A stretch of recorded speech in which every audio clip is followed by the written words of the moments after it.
ইসলাম মানে অন্যরকম হৃদয় কাড়া আলো, ইসলাম মানে চেষ্টা করা হতে আরো ভালো, ইসলাম মানে মায়ে ভরা মধুর কোন ফুল, ইসলাম মানে জানা মাত্র ছেড়ে দেয়া ভুল, ইসলাম মানে মায়ে ভরা মধুর কোন ফুল, ইসলাম মানে জানা মাত্র ছেড়ে দেয়া ভুল। চারিদিকে শুনছি শুধু একটাই স্লোগান, ইসলাম ছিল ইসলাম আছে থাকবেই ইসলাম। দুঃখজনক হলেও সত্য, আমাদের মুসলমানদের কাছে নামাজের গুরুত্ব আছে একজন মানুষের মনকে সন্তুষ্ট করা, তাকে খুশি করার জন্য কোনো উদ্যোগ নেওয়া যে ইবাদত, এটার গুরুত্ব আমরা জানি না। আমাদের সমাজে মদ পান করাকে খারাপ মনে করি আমরা, হারাম, সেটা আসলেও খারাপ। কিন্তু একজন মানুষের মনে আঘাত দেওয়া, তাকে কষ্ট দিয়ে কোনো কথা বলা, এটাও যে একটা মহা অপরাধ, কবিরা গুনাহ। মদ পান করার অপরাধের চাইতে কোনো ক্রমে কম নয়, বরং কোনো কোনো কবিরা গুনার চাইতে আরো বেশি বড় অপরাধ, সেই ধারণাটাই যেন আমাদের সমাজ থেকে আজ অনেকটা বিলুপ্তির দিকে। এই জন্য আমরা অনেকে গায়ে গতরে পোশাকে মুসলমান, পোশাকে ইসলামে আমরা অনেকে বেশি নিজেকে উপস্থাপন করার চেষ্টা করি। আচার আচরণে মুসলমান আমাদেরকে নিজেদেরকে উপস্থাপন করার, সেভাবে উপস্থাপন করার চেষ্টা আমাদের খুব বেশি করতে দেখা যায়। আজ দুর্ভাগ্যজনক বিষয় হলো যে আমাদের পোশাক দেখে বোঝা যায় আমি মুসলমান কি অমুসলমান। আমাদের লেবাস দেখে আমাদের ঠিক করতে হয় এই লোকটা আলেম কি গায়রে আলেম। অথচ এর পাশাপাশি আমাদের আরেকটি আইডেন্টিটি থাকা দরকার ছিল, আমাদের আরেকটি পরিচয় প্রকাশ হওয়া উচিত ছিল। সেটি হলো আমার আচরণ দেখে, আমার কথাবার্তা দেখে, আমার ম্যানার্স দেখে, আমার এটিকেটস দেখে, আমার ডিসিপ্লিন দেখে, আমার শৃঙ্খলার প্রতি শ্রদ্ধা দেখে একজন মানুষ অনুমান করা দরকার ছিল নিশ্চয়ই এই লোক কোরআনের পাঠক, নিশ্চয়ই এই লোক মুহাম্মদ সাল্লাল্লাহু আলাইহি ওয়াসাল্লাম দ্বারা প্রভাবিত, নিশ্চয়ই এই লোক হাদিসের অনুসারী। তা না হলে এতটা ডিসিপ্লিন কিভাবে মেনটেন করা সম্ভব হয়? নবী সাল্লাল্লাহু আলাইহি ওয়াসাল্লাম তো সেই মানুষ ছিলেন যিনি ডিসিপ্লিনের জনক ছিলেন, যিনি পৃথিবীর মানুষকে সভ্যতা শৃঙ্খলা সবার আগে শিখিয়েছেন। আমি একটি কথা প্রায় বলি, আর যাদের মুখ থেকে আপনি মানবাধিকারের কথা শুনেন তাদের প্রতি শ্রদ্ধা রেখে বলছি, তাদের 14 গোষ্ঠীর জন্মেরও হাজার বছর আগে মানবাধিকারের কথা পৃথিবীতে বলেন না, শুধুমাত্র প্রতিষ্ঠিত করে দিয়ে গেছেন যিনি, তার নাম হলো মুহাম্মদ সাল্লাল্লাহু আলাইহি ওয়াসাল্লাম। আপনি আজ যে সমস্ত মানবাধিকারের কথা শুনেন, এই সমস্ত মানবাধিকারগুলোর আরো কয়েক কাঠি এগিয়ে নবী সাল্লাল্লাহু আলাইহি ওয়াসাল্লাম আমাদেরকে মানবাধিকারের সবক দিয়ে গেছেন। দুর্ভাগ্য আমাদের, আফসোস এবং আক্ষেপ আমাদের জন্য, যারা আমরা নিজেদেরকে মুসলমান পরিচয় দিচ্ছি ইবাদতের মাধ্যমে, পোশাকের মাধ্যমে, আচার আচরণের মাধ্যমে, আমাদের আখলাকের মাধ্যমে, আমাদের ডিসিপ্লিনের মাধ্যমে, আমাদের শৃঙ্খলা বোধের মাধ্যমে নবী সাল্লাল্লাহু আলাইহি ওয়াসাল্লামের জীবনের এই চরিত্রের যে মাধুর্য আছে, সৌন্দর্য আছে, সেটাকে আমাদের নিজেদের ভেতর ধারণ করার মধ্য দিয়ে ইসলামকে আমরা ফুটিয়ে তোলার, মুসলিম আইডেন্টিটিকে আমরা ফুটিয়ে তোলার চেষ্টা বিন্দু মাত্র করতে দেখা যায়। খুবই দুর্ভাগ্য আমাদের। আপনি যদি নবী করিম সাল্লাল্লাহু আলাইহি ওয়াসাল্লামের হাদিস দেখেন তো আপনি বিস্ময়ে লক্ষ্য করবেন যে তার হাদিসের পরতে পরতে, লাইনে লাইনে তিনি মানুষের অধিকার সম্পর্কে আমাদেরকে সতর্ক করেছেন। আপনি যদি কোরআন খোলেন, আপনি দেখবেন কোরআনে নামাজ সম্পর্কে এত ডিটেইল আলোচনা নাই। সন্দেহাতীতভাবে ইমানের পরে সবচেয়ে ইম্পর্টেন্ট বিষয় নামাজ, নামাজের উপরে কোনো ইম্পর্টেন্ট বিষয় মুসলমান হতে পারে না। বাট নামাজের বিষয়টি ব্যাখ্যা করবার জন্য আল্লাহ তাআলা তার রাসূলকে দায়িত্ব দিয়েছে। রাসূল সাল্লাল্লাহু আলাইহি ওয়াসাল্লাম, আল্লাহ যে কোরআনে বলেছেন আকিমিস সালাহ বা আকিমুস সালাহ, তোমরা নামাজ কায়েম করো, কিভাবে কায়েম করবে তার ব্যাখ্যা, কিভাবে আদায় করবে তার ব্যাখ্যা দেওয়ার জন্য নবী সাল্লাল্লাহু আলাইহি ওয়াসাল্লামকে আল্লাহ তাআলা অথরিটি দিয়েছে। বাট আখলাক সম্পর্কিত বিষয়, ম্যানার্স সম্পর্কিত বিষয়গুলোকে আল্লাহ নিজে খুলে খুলে কোরআনে কারিমের মধ্যে বর্ণনা করেছে। আপনি যখন কারোর বাড়িতে যাবেন, কারোর অফিসে যাবেন, 2024-এর আজকের এই পৃথিবীতে দাঁড়িয়ে আজকে আপনি অনেক ম্যানার্স দেখতে পান, অনেক আচরণ দেখতে পান, অনেক সৌন্দর্য দেখতে পান সমাজের। এগুলো দেখে আপনি অবাক হন যে আজকে সভ্য পৃথিবী, কত চমৎকার ম্যানার্স আমাদের। কিন্তু কোরআন 1450 বছর আগে বলে দিয়েছে, তুমি কার অফিসে প্রবেশ করবে, কারোর বাসায় যাবে, আগে দাঁড়িয়ে অনুমতি নাও। যদি তোমাকে অনুমতি দেওয়া হয় ঢুকো, আর যদি অনুমতি না পাও ফারজিউ, তাহলে ফিরে যাও, ব্যাক করো। তারপর কারোর বাসায়, কারোর অফিসে অনুমতি ছাড়া ঢুকবে না। এখন অফিসের সামনে গিয়ে বলা হয় মে আই কামিং, আমি কি আসতে পারি? আমরা মনে করি লোকটা কত ভদ্র, কত জেন্টেলম্যান, কত ম্যানার্স বোঝে, যে ঢোকার আগে পারমিশন নিচ্ছে। অথচ এই শিক্ষা আজ 2024 এসে আমাদের যাদের কাছে অবাক করা লাগছে, এই শিক্ষা নবী করিম সাল্লাল্লাহু আলাইহি সাল্লাম আমাদেরকে 1500 বছর আগে দিয়েছেন, বাট সেটাকে আমরা ধরে রাখতে পারিনি। পশ্চিমারা, ওয়েস্টার্ন কান্ট্রিগুলো, অমুসলিমরা, তারা সেগুলোকে ধরে রেখেছে। এখন তাদেরকে দেখে আমাদের অবাক হতে হয়, তাদেরকে দেখে আমাদের আশ্চর্য হতে হয়। এত সুন্দর ম্যানার্স, এত সুন্দর মানুষের অধিকারের উপরে সচেতন, পশুর অধিকারের উপরে সচেতন, এত বেশি দায়িত্বশীল, এগুলো দেখে আমাদের অবাক হতে হয়। এর চেয়ে বড় লজ্জার বিষয় আর কি হতে পারে?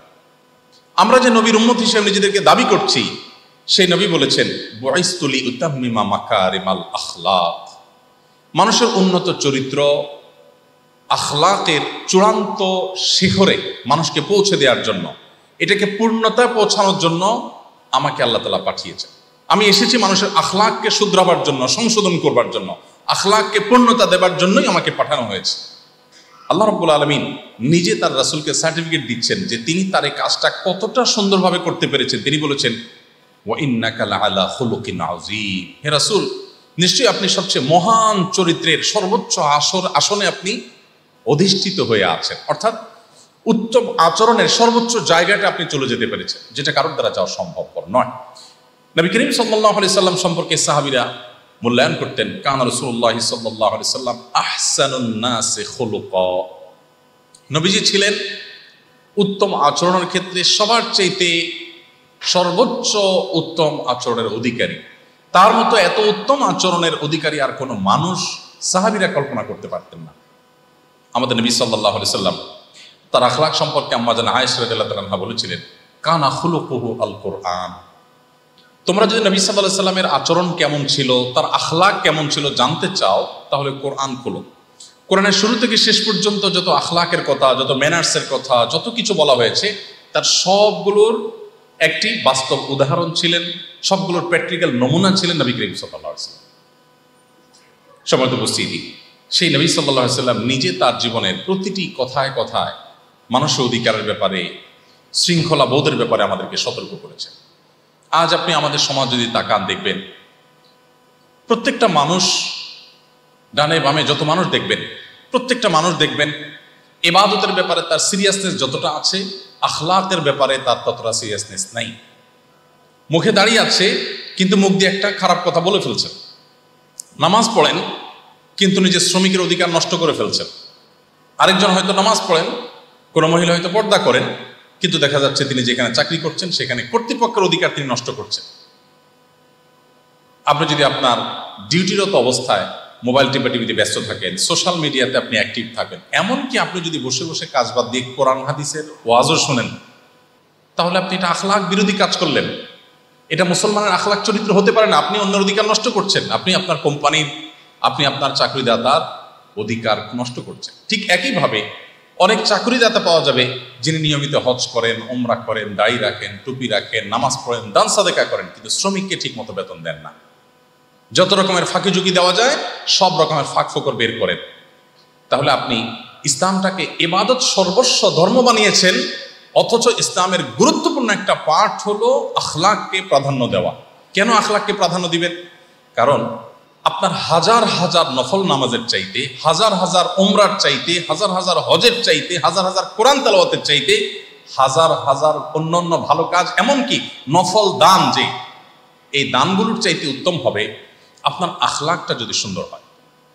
আখলাক সুন্দর হওয়ার মানে কিন্তু কাচুমুচু করে ভেঙে পড়া না। আজকাল এই আখলাকের অভিনয় কিন্তু আমরা দেখতে পাই, আপনি চতুর্পাশে দেখতে পাবেন।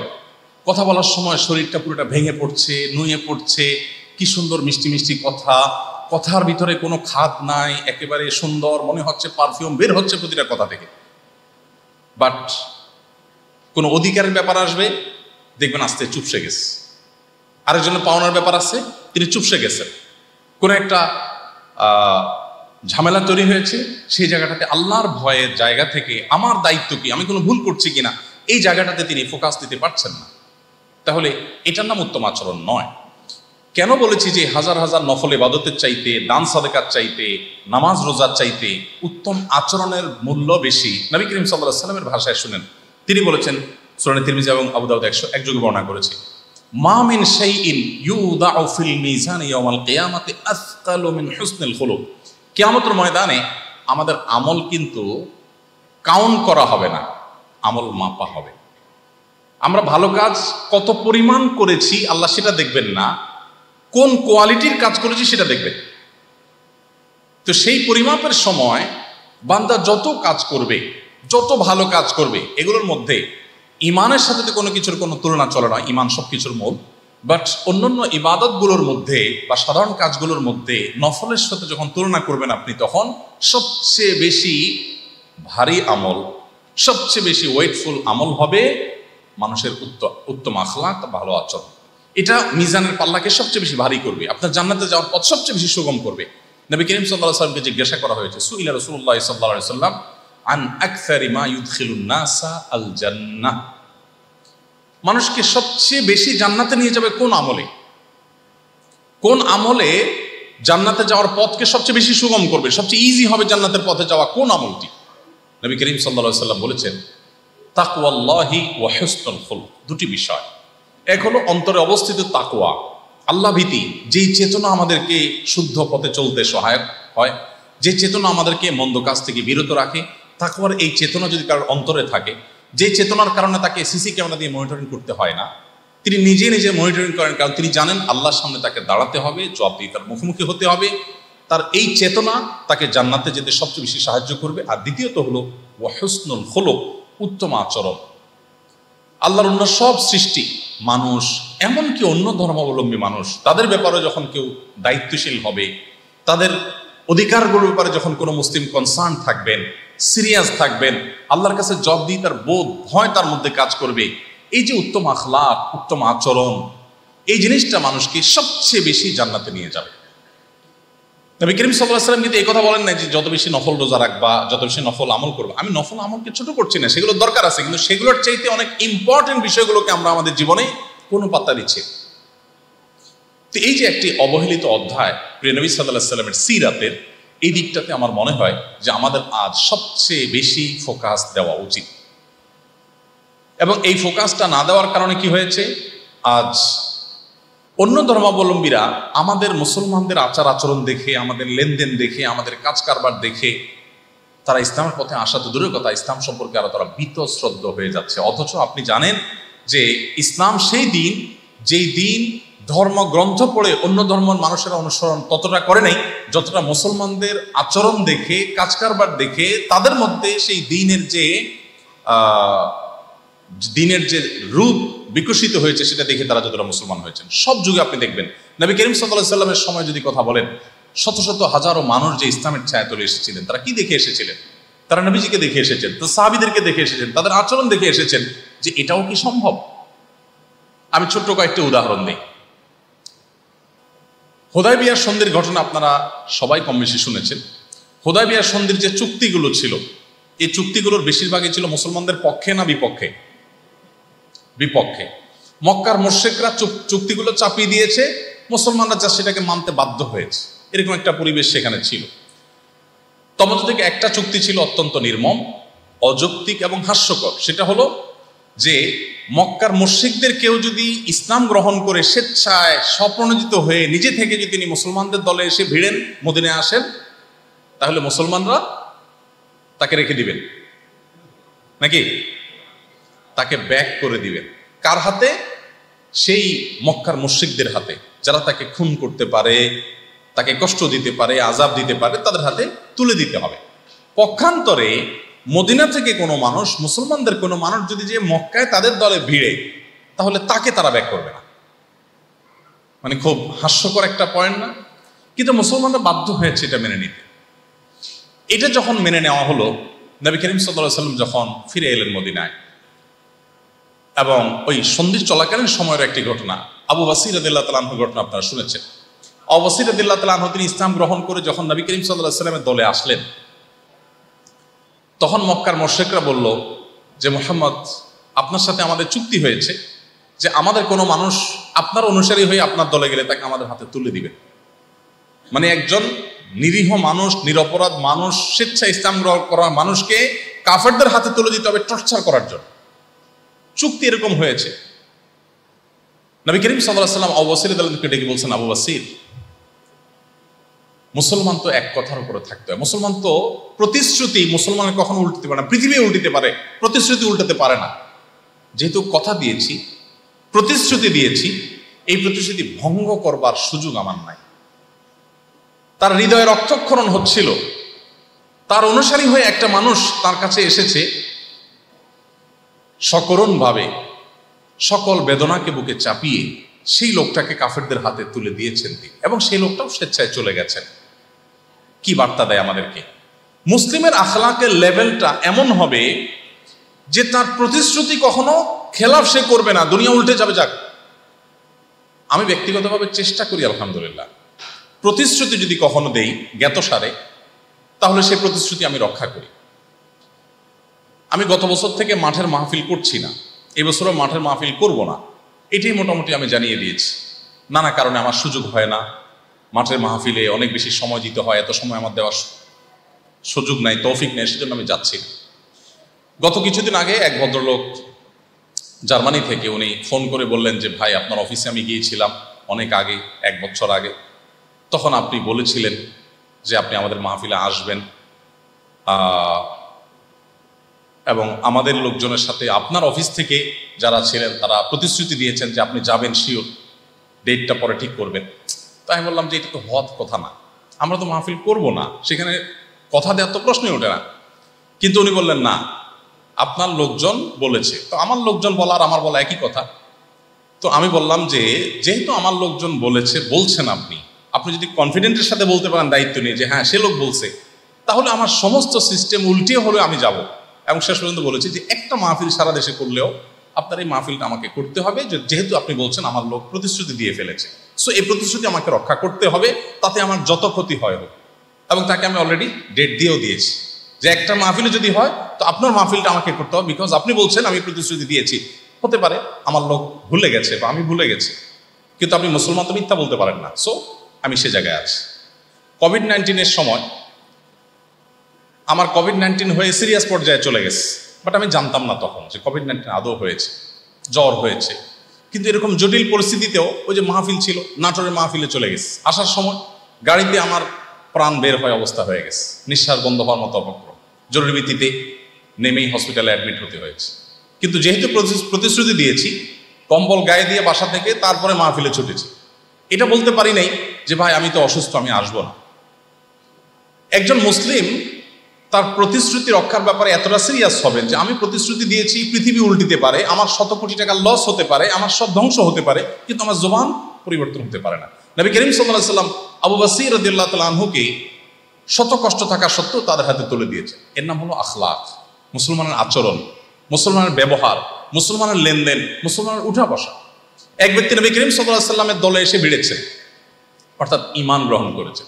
তার সাথে অমুসলিমদের অর্থাৎ শত্রুপক্ষের তাদের বেশ কিছু পশু ছিল, ছাগল ইত্যাদি, এগুলো রাখালি করতে করতে তিনি মুসলমানদের দলে ভিড়ে গেছেন।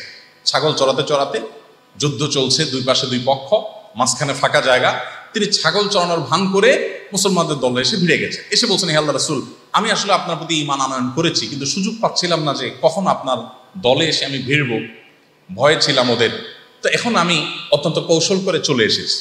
নবী করিম সাল্লাল্লাহু আলাইহি ওয়াসাল্লাম সেই ব্যক্তিকে বললেন, খুব ভালো কথা, মোস্ট ওয়েলকাম, তুমি আমার প্রতি ঈমান আনয়ন করেছো, হক গ্রহণ করেছো, সত্য গ্রহণ করেছো। তোমার সাথে থাকা যে ছাগলগুলো, এগুলো তো ওই অমুসলিমরা তোমাকে দায়িত্বশীল হিসাবে তোমার কাছে আমানত রেখে তারপর তোমাকে দিয়েছে, সো এগুলো তাদের কাছে ফেরত দিয়ে আসতে হবে। রণাঙ্গনে শত্রুপক্ষের জিনিসপত্র যুদ্ধ চলাকালীন সময় সেগুলোর উপরে কবজা করা, সেগুলো দখল করা, এটা জায়েজ আছে। যুদ্ধক্ষেত্রে শত্রুপক্ষকে দুর্বল করার জন্য অনেক কাজকে ইসলাম অনুমোদন করেছে। কিন্তু তুমি যেহেতু এখানে ঠান্ডা মাথায় ছাগলগুলো চড়াতে চড়াতে নিয়ে এসেছো, যেহেতু শত্রুদের ছাগল, সেগুলো আমরা দখল করে ফেললাম, এত সহজ না।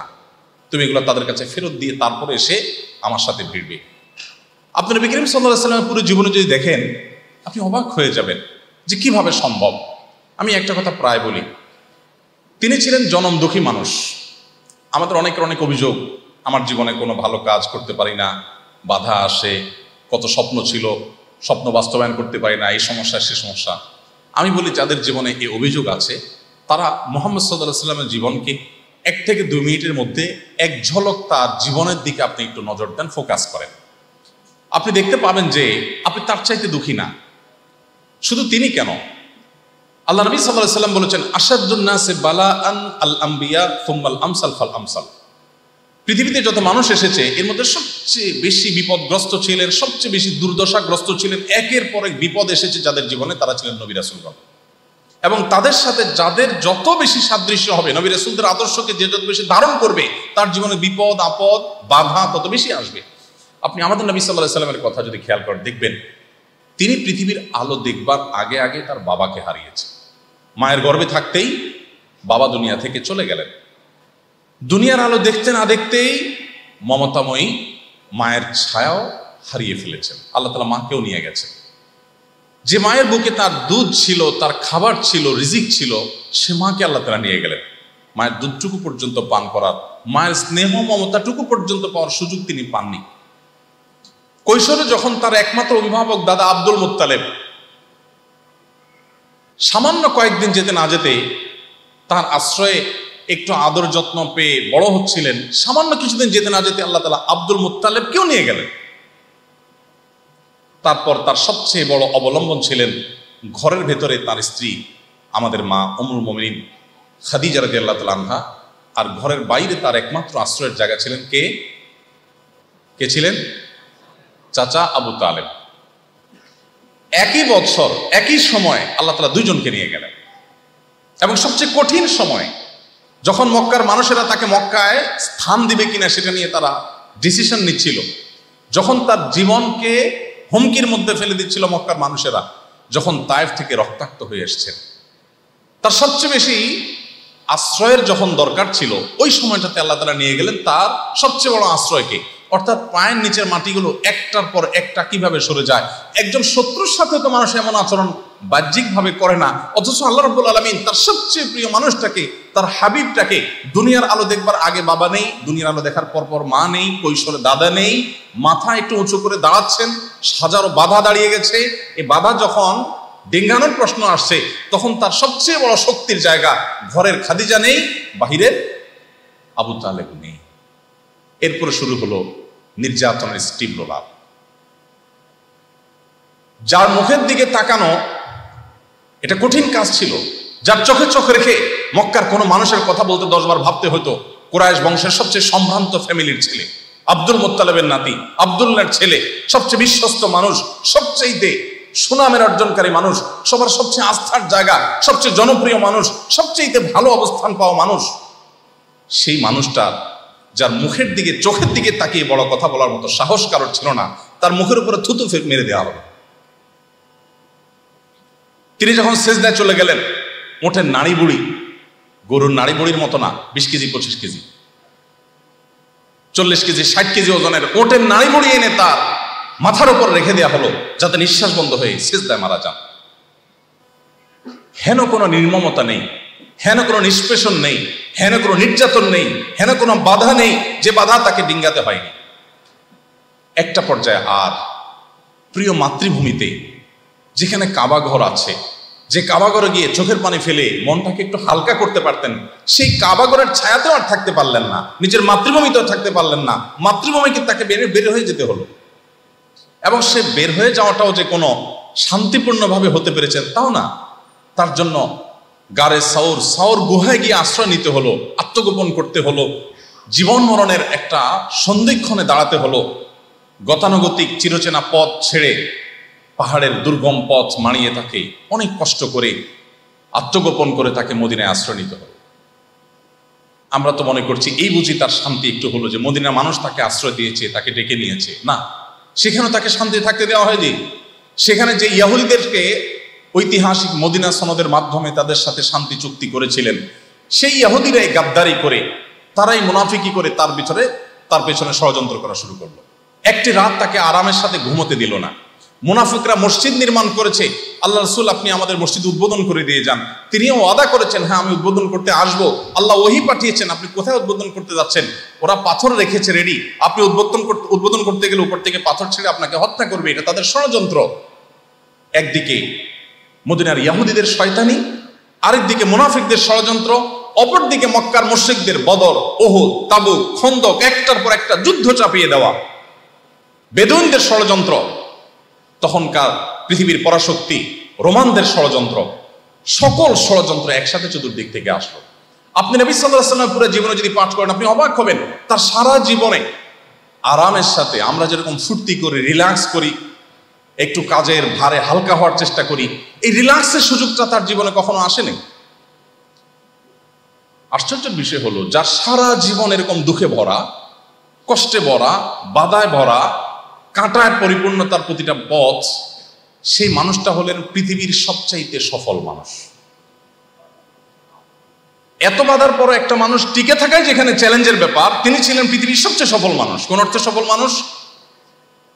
তিনি যে মিশন নিয়ে পৃথিবীতে এসেছিলেন, চতুর্দিক থেকে হাজার হাজার বাধা এসেছে, এই সমস্ত বাধাগুলো ডিঙ্গিয়ে তার মিশনকে তিনি স্বল্প সময়ের মধ্যে পৃথিবীর সবচেয়ে শক্তিশালী মিশন হিসাবে তার মিশনকে সফলতার সর্বোচ্চ শিখরে, সর্বোচ্চ চূড়ায় রেখে তারপর দুনিয়া থেকে চলে গেছেন। তিনি যে জয় যাত্রা শুরু করে দিয়ে গিয়েছেন, সেটাকে আবু বকর, ওমর রাদিয়াল্লাহু তাআলা আনহুম এবং খোলাফারা পরবর্তীতে নিতে নিতে কোথায় নিয়ে গেছেন? গোটা পৃথিবীর অর্ধেক মুসলমানদের পায়ের নিচে চলে এসেছে। যে মক্কা থেকে তাকে বের করে দেওয়া হয়েছে একরকম কোনো প্রকার রক্তপাত ছাড়া, সেই মক্কায় আবার তিনি এসে সসম্মানে সগৌরবে প্রবেশ করেছেন। বিশেষ করে যারা অভিযোগ করেন যে আমি দুঃখে আছি, কষ্টে আছি, আমার জীবনে কিছু হয়নি, সে ভাইদেরকে, সে বোনদেরকে বলতে চাই, আপনার জন্য নবী সাল্লাল্লাহু আলাইহি ওয়াসাল্লামের চাইতে বড় অনুপ্রেরণা, তার চাইতে বড় মোটিভেশন কার লাইফে হতে পারে?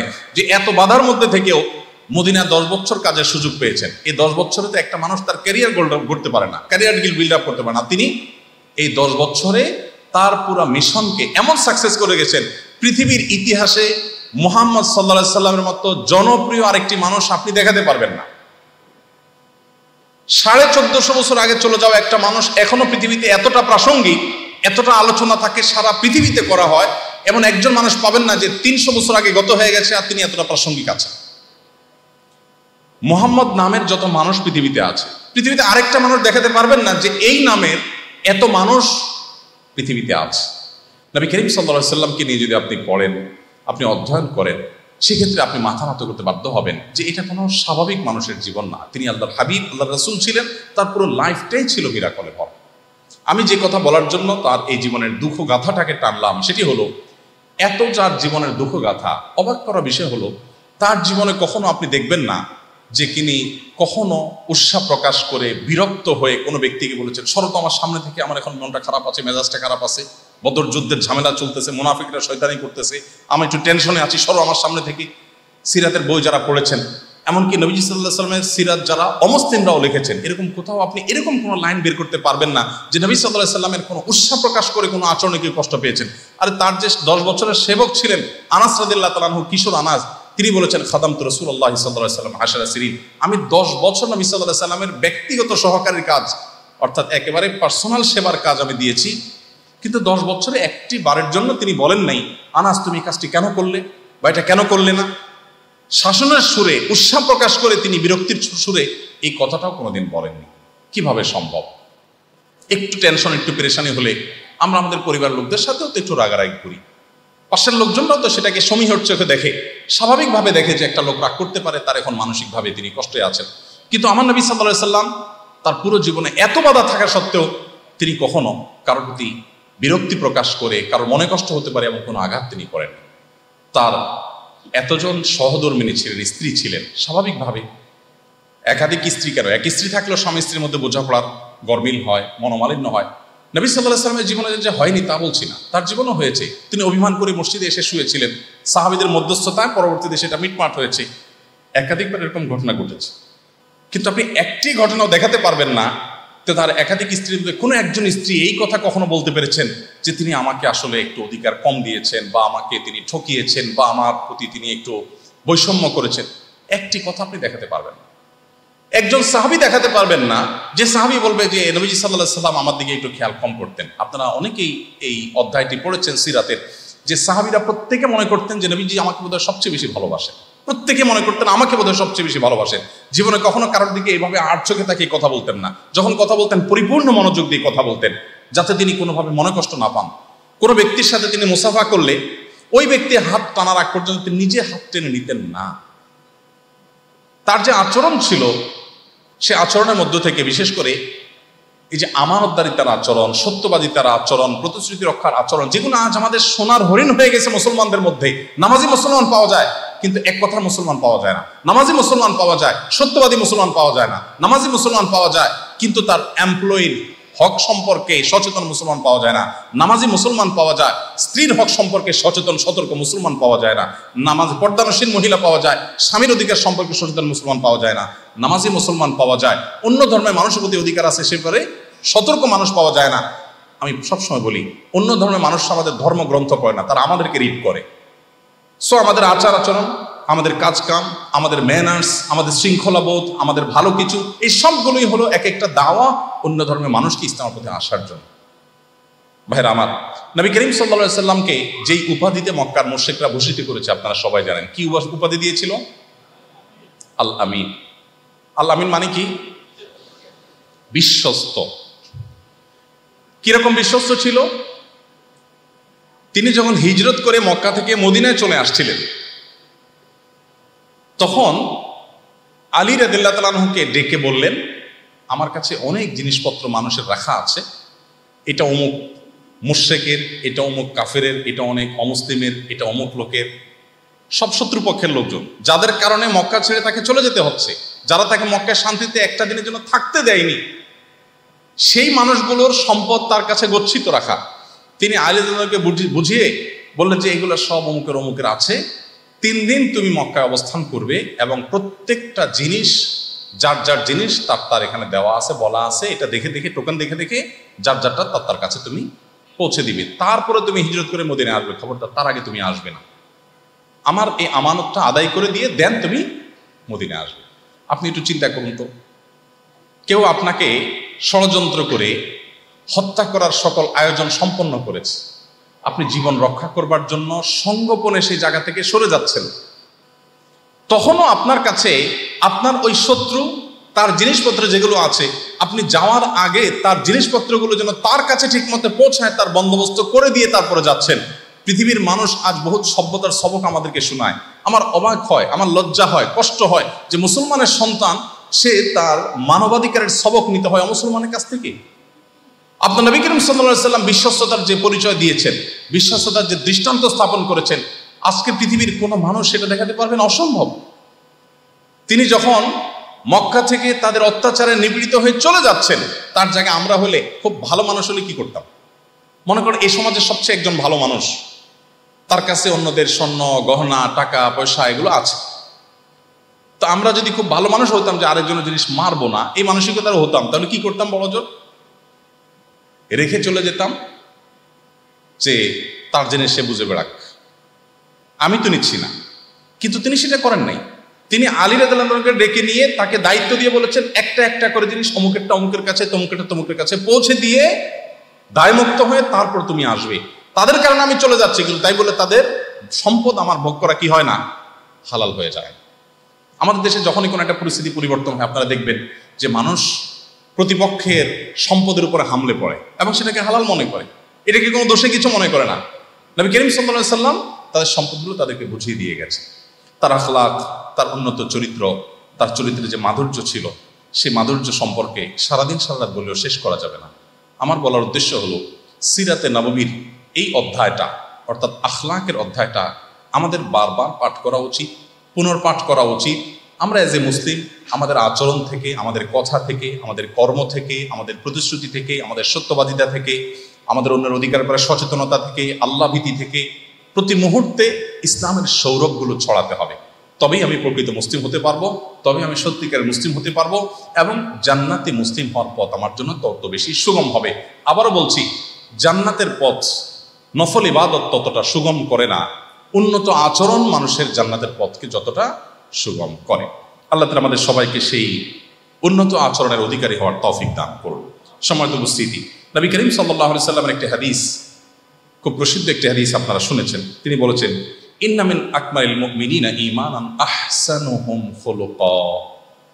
ঈমানদারদের মধ্যে সবচেয়ে পরিপূর্ণ ঈমানদারকে, পরিপূর্ণ ঈমানদারদেরকে আমরা সাধারণত যে লোকটা বেশি বেশি নামাজ রোজা পড়ে, যে লোকটা বিশেষ নফল নামাজ পড়ে, জুব্বাটা লম্বা আছে, দাড়িটা লম্বা আছে, হিজাবটা ঠিক মতো করে, আমরা মনে করি মাশাল্লাহ মাশাল্লাহ খুব ইবাদত গুজার, তাই না? নবী করিম সাল্লাল্লাহু আলাইহি সাল্লাম বলছেন কি শুনেন, তিনি বলছেন ইন্না মিন আকমালিল মুমিনিনা ঈমানান, ঈমানদারদের মধ্যে সবচেয়ে পূর্ণাঙ্গ, সবচেয়ে পরিপূর্ণ ঈমানের অধিকারী ওই ব্যক্তি যার আচরণ সবচেয়ে সুন্দর, যার আখলাক সবচেয়ে ভালো, যিনি শৃঙ্খলা সবচেয়ে মেনটেন করে। এই লোকটা যিনি অন্যের অধিকারের ব্যাপারে খুব বেশি কনসার্ন, যে আমি কোনো অধিকার নষ্ট করছি না তো। আপনি স্বামী, আপনি আপনার স্ত্রীর কোনো অধিকার নষ্ট করছেন না তো? আপনার কোনো কথা স্ত্রীর প্রতি অবিচার হয়নি তো? আপনি তাকে একটু শাসন করতে গিয়ে সীমানা ছাড়িয়ে যাননি তো? আপনি স্ত্রী, আপনি আপনার স্বামীর বেলায় আল্লাহর দেওয়া দায়িত্বের কোনোটিতে অবহেলা করেননি তো? আপনার দ্বারা কোনো কিছু অনধিকার চর্চা হয়ে যায়নি তো? সীমানা ছাড়িয়ে যায়নি তো? সীমা লঙ্ঘন হয়ে যায়নি তো? এই যে একটা বোধ, আল্লাহ শপথ করে বলছি, এই বোধটাই মানুষকে প্রকৃত মুত্তাকি হওয়ার পরিচয় দেয় এবং মানুষের আসল তাকওয়ার দিকটাকে ফুটিয়ে তোলে। এই বোধটুকু, এই বোধটাই হলো আমাদের সবচেয়ে বড় অ্যাসেট, সবচেয়ে বড় সম্পদ। দুঃখজনক যে আজ সেটা আমরা হারিয়ে ফেলেছি। আমরা শুধুমাত্র ইবাদত বন্দেগীর গুরুত্ব নিয়ে আলোচনা করি, ইবাদত বন্দেগী করি, পুরো ধর্মটাকে বানিয়ে ফেলেছি জাস্ট ইবাদত সর্বস্ব একটা ধর্ম। আমি বলছি যে ইবাদতের মৌলিক ইবাদতগুলো ইসলামের মৌলিক কাজ, প্রধান কাজ, সন্দেহ নেই, কিন্তু আপনার ইসলামের আসল সৌরভ ছড়াবে ইবাদতের মাধ্যমে নয়, আপনার ইসলামের সৌরভ ছড়াবে আখলাকের মাধ্যমে। কিয়ামতের ময়দানে আপনার আমলের পাল্লাকে ওয়েটফুল করবে ইবাদত নয়, আপনার আচরণ। সো আপনাকে আচরণের ব্যাপারে স্পেশাল কেয়ার না নিলে আপনি যত ইবাদত বন্দেগী করেন, আমি আমার কোরআন হাদিসের ক্ষুদ্র জ্ঞানের আলোকে বলতে পারি, আপনি কখনো আল্লাহর খাতায় ভালো মুসলিম হতে পারবেন না। এই জন্য আমাদেরকে আখলাকের অধ্যায়টি বারবার পাঠ করতে হবে। আখলাকে নববীর ধারণ করার জন্য আমাদেরকে সংগ্রাম চালাতে হবে, নিজের বিরুদ্ধে নিজেকে সংগ্রাম চালাতে হবে। আমার আচরণকে সুন্দর করতে হবে। কেন আমি দুর্ব্যবহার করব? কেন আমি খারাপ আচরণ করব? কেন একটা মানুষের অধিকারকে নষ্ট করব? কেন আমি শৃঙ্খলার খেলাফ কোনো কাজ করব? কেন আমি ডিসিপ্লিন পরিপন্থী কোনো কাজ করব? আমাকে কেন পাহারাদারি করতে হবে? আমার জন্য কেন আবার পুলিশ নিয়োগ দিতে হবে? বা পুলিশের ভয়ে কেন আমাকে খারাপ কাজ ছাড়তে হবে? কেন সিসি ক্যামেরা থাকলে আমি ভালো আর না হলে আমি খারাপ হয়ে যাব? কেন? এটা তো মুসলমান হওয়ার কথা নয়। যে মুসলিমকে আল্লাহ তাআলা আখিরাতে তার জবাবদিহিতার বোধ দিয়ে দিয়েছেন, এর চেয়ে বড় সিসি ক্যামেরা কি? এটা তো আমাকে মনিটর করছে। এই ভয়, আল্লাহর কাছে জবাবদিহিতার বোধ, এটা তো আমাকে সারাক্ষণ তাড়িয়ে বেড়াবে। কিভাবে আমি একটা মানুষ অধিকার নষ্ট করতে পারি? ভাইরা আমার, নবী করিম সাল্লাল্লাহু আলাইহি সাল্লাম তিনি বলেছেন, ইন্নাল মুমিনা লা ইউদরিকু বিহুসনি খুলুকিহি দারাজাতাস সাইমিল কায়েম। একজন মানুষ সারা রাত জেগে তাহাজ্জুদ পড়ে, সারাদিন নফল রোজা রাখে। আরেকজন মানুষ এত নফল রোজাও রাখতে পারে না, এত নফল নামাজও পড়তে পারে না, বাট তার আখলাকটা খুব সুন্দর, তার আচরণটা সুন্দর। নবী সাল্লাল্লাহু আলাইহি সাল্লাম বলেছেন, শুধুমাত্র সে দিনভর যত কাজ করেছে তার সহকর্মীদের কারোর সাথে রূঢ় আচরণ করে নাই, কারোর কোনো অধিকার খর্ব করে নাই, তাদের কারোর বিরুদ্ধে ষড়যন্ত্র করে নাই, মালিকের কাছে বা উপরের অফিসারদের কাছে তার বিরুদ্ধে মিথ্যা কোনো নালিশ দেয় নাই, তার বিরুদ্ধে ষড়যন্ত্রে লিপ্ত হয় নাই। এই যে সে খুব দায়িত্বশীল আচরণ করার চেষ্টা করেছে, আল্লাহর ভয়ে তার অন্তরে তাকে জাগ্রত ছিল, সবসময় তাকে পাহারাদারি করেছে, এবং এর ফলশ্রুতিতে এই লোকটা সারাদিন স্বাভাবিক কাজ কাম করেছে। তিনি অ্যাজ এ ডক্টরি করেছেন, ইঞ্জিনিয়ার কাজ করেছেন, শিক্ষকতা করেছেন, ছাত্র পড়ালেখা করেছেন, বাট তার সারা দিনের মধ্যে তিনি খুব সিরিয়াস ছিলেন যে কারোর অধিকার নষ্ট হবে না, আখলাকের ব্যাপারটাতে খুব দায়িত্বশীল থাকবেন, কনসার্ন থাকবেন। এই লোকটাকে আল্লাহ রাব্বুল আলামিন, ওই যে আরেকটা লোক যিনি সারাদিন রোজা রেখেছেন, সারা রাত তাহাজ্জুদ পড়েছেন, ওই সারাদিন রোজা রাখা এবং সারা রাত তাহাজ্জুদ পড়া মানুষের সমান মর্যাদা দিবেন তার স্বাভাবিক জীবনে, শুধুমাত্র তার আখলাকটাকে ভালো রাখবার জন্য। ইচ্ছে সুন্দর কি? কিন্তু আজ আমাদেরকে পশ্চিমাদের দিকে তাকিয়ে, জাপানিজদের দিকে তাকিয়ে, কোরিয়ান দিকে তাকিয়ে আমাদেরকে লজ্জা পেতে হয় যে তাদের আখলাক কত সুন্দর, তাদের ম্যানার্স কত সুন্দর। যদিও তাদের আখলাকের একটা দিক অত্যন্ত কালো, তাদের আখলাকের একটা অধ্যায় অত্যন্ত নিখোঁজ কালো। তারা একটা বিড়ালের জন্য হসপিটাল করে, তারা কুকুরের জন্য হোটেল করে, কোনো গর্তে কোনো বিড়াল পড়ে গেলে সেটা উদ্ধারের জন্য সৈনিক চলে যায়, হেলিকপ্টার নিয়ে চলে যায়। তাদের অনেক সামাজিক সৌন্দর্য আছে, but in the same time তারা ফিলিস্তিনে নিরীহ মানুষদের হত্যায় নীরব দর্শকের ভূমিকাও পালন করে।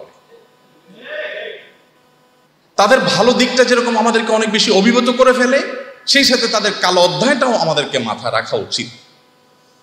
কিন্তু আমার কথা হলো যে মুসলিম হিসেবে তাদের যে ভালো দিকটা দেখে আমরা বলি, ওয়াও মাশাআল্লাহ, এত ডিসিপ্লিন, টোকিওর একটি রেল স্টেশনে অন্য একটা শহর থেকে আমার সাথে এক প্রবাসী বাংলাদেশি ভাই সহ আমরা এসেছিলাম। তো ওনার টিকিটটা সামহাও উনি হারিয়ে ফেলেছেন।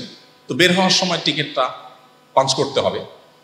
টিকিটটা যেহেতু হারিয়ে ফেলেছেন তিনি, তো ওই জায়গাটায় এসে আমরা দুজন দাঁড়িয়ে আছি। বাট আমার যেহেতু টিকিট আছে, আমি পাঞ্চ করলে গেট যখন ওপেন হবে আমরা চাইলে দুজন চলে যেতে পারি, এবং এখানে কোনো প্রহরীও নেই। এবং সেখানে অনেকে পার হচ্ছেন, যখন তিনি পার হচ্ছেন তখন তার পাশাপাশি আরো 2-3 জন পার হলেও হতে পারতেন, তেমন কোনো ঝামেলার ব্যাপার ছিল না। ওনার নাম ছিল সাইদ ভাই। আমি বললাম, সাইদ ভাই, আপনি তো টিকিট কেটেছেন, আপনি তো মিথ্যাবাদী না, আমি দেখেছি আপনি টিকিট কেটেছেন, হারিয়ে ফেলেছেন, তো এখন আমি টিকিট দিয়ে গেট ওপেন করলে আপনি চলে যাবেন, সমস্যা কথা, দাঁড়িয়ে আছেন কেন? তো উনি বললেন, না ভাই, যেহেতু এখানে টিকিট পাঞ্চ করা ছাড়া যাওয়াটা নিষিদ্ধ, সো এই ডিসিপ্লিনকে আমাকে শ্রদ্ধা করতে হবে। আমি দাঁড়িয়ে থাকবো, যখন অফিসার আসবেন তার কাছে আমি প্রমাণ করব, তারপর তিনি আমাকে যেতে দিবেন। ঠিকই তিনি দেখাইলেন যে হ্যাঁ, আমার ব্যাংক থেকে টাকা কেটে নিছে, এত টাকা টিকিটের রেট ছিল। দেখানোর পর সংশ্লিষ্ট অফিসার তার জন্য গেটটা ওপেন করলেন, তিনি চলে গেলেন। তো আমি বললাম, ভাই রে, কত বোকা আপনারা, চিন্তা করেন বাংলাদেশে মানুষ হলে কত ফাঁকফোঁকো বের করে ফেলতে এত করে। আপনাদের বুদ্ধিশুদ্ধি আমার মনে হয় আমার দেশের মানুষের কাছ থেকে ধার করা উচিত। অন্যান্য দেশের অমুসলিম প্রধান দেশে আমাদের বাংলাদেশি ভাইরা যারা আছেন, আমি আরেক ভাইকে পেয়েছি, তিনি বলছেন, ভাই বিশ্বাস করবেন, দেশে থাকতে যেখানে মিথ্যা ছাড়া একটা দিনও যাইতো না, সকাল বিকাল কাস্টমারের সাথে, মালিকের সাথে, বাপের সাথে, মায়ের সাথে, বউয়ের সাথে, স্বামীর সাথে, মিথ্যা ছাড়া যেখানে জীবন চলতোই না, লব্জ মিথ্যা বলতাম। এখন আপনি যদি আমাকে শিখাইয়াও দেন, আমার মনে হয় মিথ্যা বলা আমার জন্য টাফ হবে, বিকজ ভুলেই গেছি মিথ্যা কিভাবে বলে। যারা উন্নত দেশগুলোতে সফর করেছেন, বিদেশিদের সাথে কাজ কারবার করেন, আপনারা আমার চেয়ে আরো ভালো জানেন।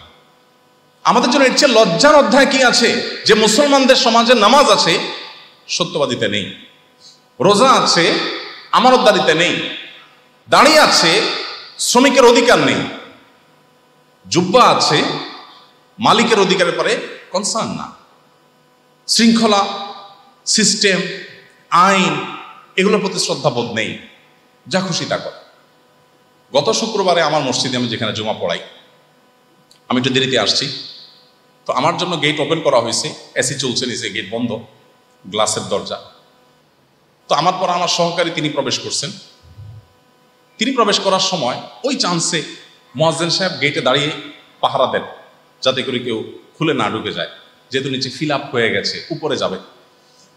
তো মুয়াজ্জিন সাহেব একটু সরেছেন, এই চান্সে হুড়মুড় করে 50-60 জন গেট পারলে ভেঙে সবাই প্রবেশ করেছে। আমি একটা টপিকে আলোচনা করার জন্য প্ল্যান পরিকল্পনা নিয়ে গেছি, পরে এটা দেখে আমার পুরো মাথাটাই চেঞ্জ হয়ে গেছে। আমি বললাম, ভাই আজকে টপিকই চেঞ্জ। এই যে আপনারা 50-60 জন মানুষ, এখানে হাউসফুল, এখানে আর বসার জায়গা নেই, এখন বসতে হলে দোতলা যেতে হবে, 3 তলা যেতে হবে, বাট আপনারা এখানে বসবেন, দরজাটা প্রহরী আছে, ঢুকতে পারেন না। যখনই প্রহরী সরে গেছে একটু, আপনারা সবাই দরজাকে পারলে ভেঙে হুড়মুড় করে এই যে আল্লাহর ঘরে ঢুকে গেলেন। আপনাদের এই ভালো কাজের প্রতি আগ্রহ, ইবাদতের প্রতি আপনাদের এই উচ্ছ্বাস, আপনাদের এই যে উন্মাদনা, আপনাদের এই যে প্রচেষ্টা, এটা দেখে তো আমি জাস্ট থ হয়ে গেলাম। এত ভালো মানুষ কোত্থেকে আসলো আমাদের সমাজে যে ইবাদতের জন্য পারলে দরজা ভাঙিয়ে ঢুকে যায়? তারপর আমি এই বিষয়ের উপরে কিছু কথা বলার চেষ্টা করলাম। এটা একটা এক্সাম্পল। আমাদের সমাজের চতুর্পাশে আপনি দেখবেন, আমরা অনেকেই আছি সুযোগের অভাবে সৎ। আমরা দুর্নীতি করি না, আমরা চুরি ডাকাতি করি না, আমরা সরকারি রাষ্ট্রের সম্পদ নষ্ট করি না, আমরা মানুষকে অধিকার বঞ্চিত করি না, কারণ আমাদের সেই সুযোগটা নাই। সুযোগ পেলে তারপর আমাদের অনেকের আসল চেহারাটা ফুটে ওঠে। এই জন্য ভাইরা আমার, নবী করিম সাল্লাল্লাহু আলাইহি সাল্লামের জীবনের, তার সিরাতের, আখলাকের পাঠটাকে আমি বিনীতভাবে অনুরোধ করবো আমাদের বাচ্চাদেরকে শেখাবেন, আমাদের পরিবারের সদস্যদেরকে শেখাতে হবে, আমাদের সহকর্মীদেরকে শেখাতে হবে, নিজেদেরকে সেটার অ্যাপ্লাই করতে হবে, প্রয়োগ করতে হবে। আমার সহকর্মীদের কেউ কোনোদিন এটা বলতে যেন না পারে যে আমি কারোর হক নষ্ট করেছি, কারোর অধিকার নষ্ট করেছি, কারোর প্রতি রূঢ় আচরণ করেছি। আমার পরিবারের কোনো সদস্য যেন আমার উপরে মনক্ষুণ্ণ হতে পারে, আমার চেনা অচেনা কোনো মানুষ আমার দ্বারা কষ্ট পেতে পারে, এটা যেন কখনো না হয়। নবী করিম সাল্লাল্লাহু আলাইহি সাল্লাম বলেছেন, তোমরা কি জানো সবচেয়ে বড় হতভাগা কে? সবচেয়ে বড় হতভাগা কে? সবচেয়ে বড় হত দরিদ্র কে?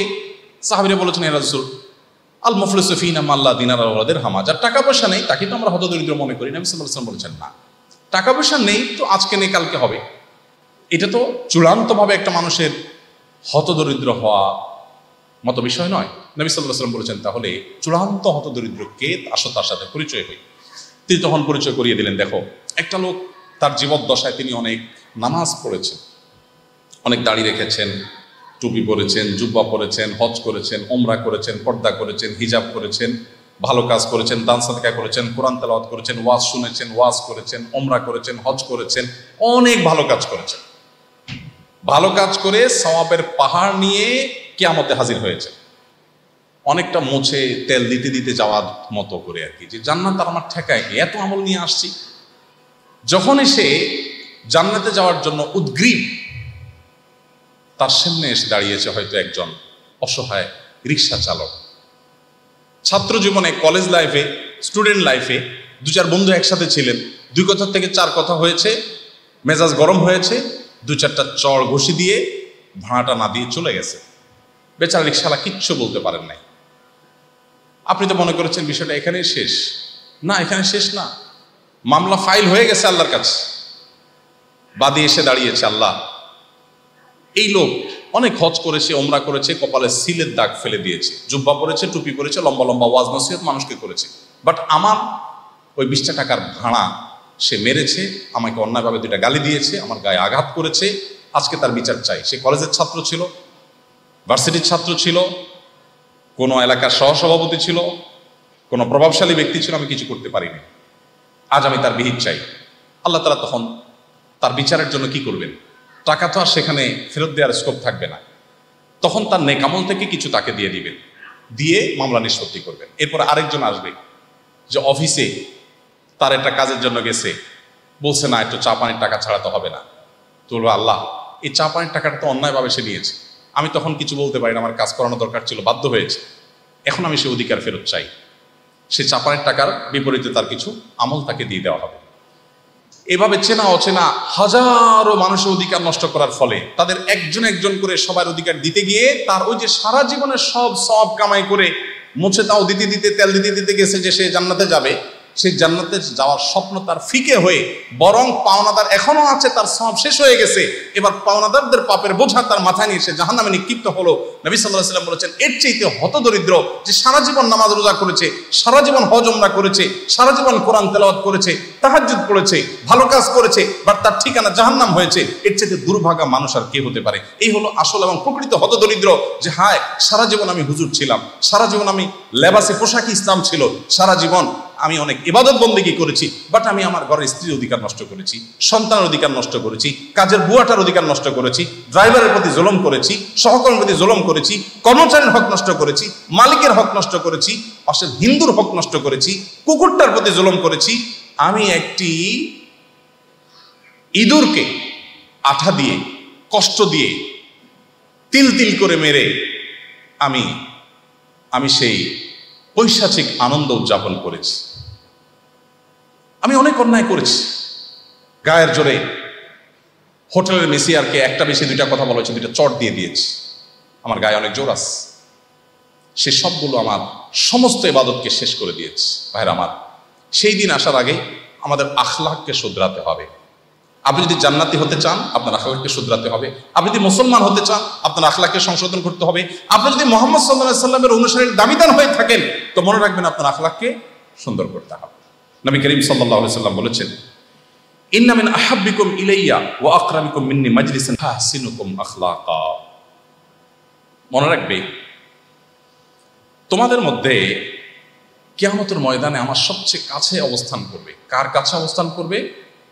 নবী করিম সাল্লাল্লাহু আলাইহি ওয়াসাল্লাম। জান্নাতে যাওয়া শুধু না, জান্নাতে যাওয়া এক জিনিস, নবী সাল্লাল্লাহু আলাইহি ওয়াসাল্লামের জান্নাতের পাশাপাশি অবস্থান করবে, তার জান্নাতে তার সবচেয়ে নিকটবর্তী জায়গায় থাকতে পারবে, তার সান্নিধ্য পাবে, এবং কিয়ামতে নবীজির কাছে সবচেয়ে প্রিয় মানুষ হিসেবে উঠবে ওই শ্রেণীর মানুষ যাদের আখলাক সবচেয়ে সুন্দর ছিল। এখানে নবীজি বলেন নাই যারা অনেক বেশি নফল দান সাদাকা করবা কিয়ামতের ময়দানে তারা আমার খুব কাছে থাকতে পারবা, এটা বলেন নাই। তিনি বলেছেন কিয়ামতের ময়দানে সবচেয়ে আমার কাছে প্রিয় থাকবে, আমার কাছে জান্নাতে অবস্থান করতে পারবে সেই মানুষগুলো যাদের আখলাক যত সুন্দর ছিল।